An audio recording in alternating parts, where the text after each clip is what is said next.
Hi, my name is Charlie Rice, and I'm a stockholder from St. Louis, Missouri. Appreciate hearing your comments on publicly held companies using their cash for dividends versus stock buybacks.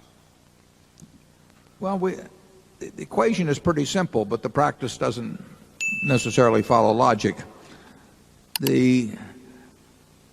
It's obviously, as long as you're telling the truth to your shareholders about what's going on so that you aren't manipulating the stock downward or something, when a stock can be bought well below its business value, that probably is the best use of cash. It's something the Washington Post did on a huge scale back in the 1970s.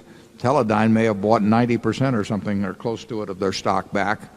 And that was the reason a very significant percentage of companies bought stock back in the past because they actually thought it was selling for less than it was worth. Like I say, that can be abused if you do various things to bury your stock in one way or another. But that wasn't the usual case. Stock repurchases were relatively unpopular in those days.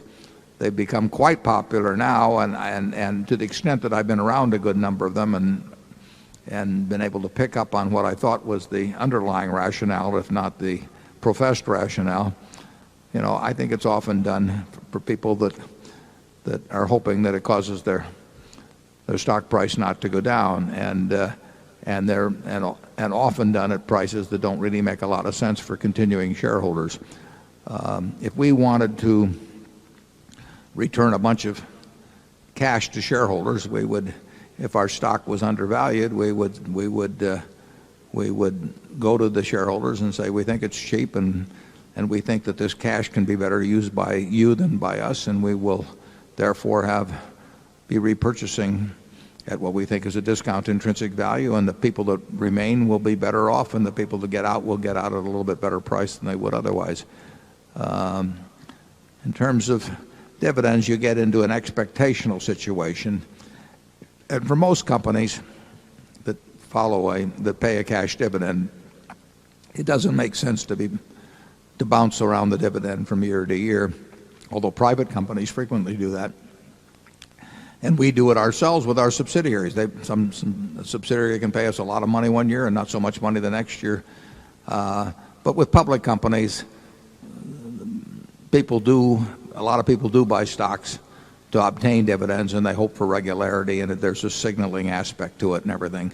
So I would say that once you establish a dividend policy with a public company, you should think a long time before you change that policy in a material way.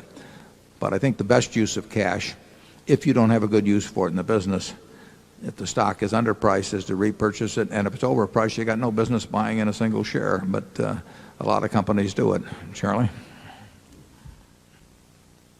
Yeah, dividends are a very interesting subject.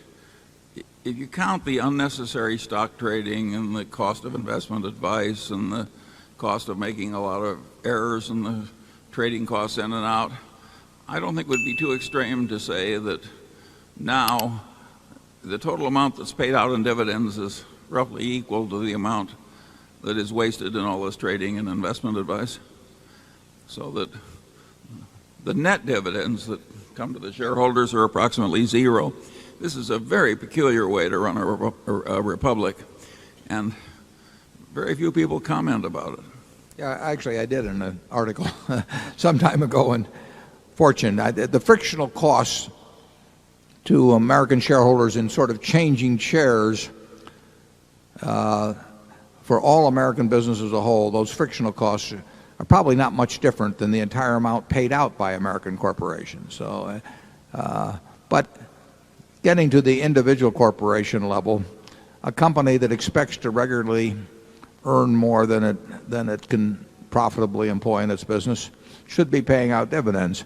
Take a subsidiary of ours like See's Candy. We would love to expand See's Candy to double or triple its present size, but it doesn't work. We've tried it a lot of different ways. So it should be paying out its earnings. If it was a public company, and it was at one time, you could argue that something approaching a 100% payout would make sense there. But most management's worrying about earnings falling off at some time in the future would rather establish a lower level and therefore ensure regularity of dividends by going with a conservative level. It's obviously something we think about at Berkshire when we have $30-odd billion around. If we can't figure out a way to employ that over time, it's a mistake to keep it in corporate form. But we have this expectation, and I think it's a reasonable expectation, that we get to put it to work. If we ever came to the different conclusion, if we thought our stock was significantly undervalued, we'd probably figure in terms of dispersing it through repurchases, particularly where now dividends and capital gains are neutral for individuals. If our stock was not underpriced and we felt we would probably do something by a dividend. It's not going to happen soon, however.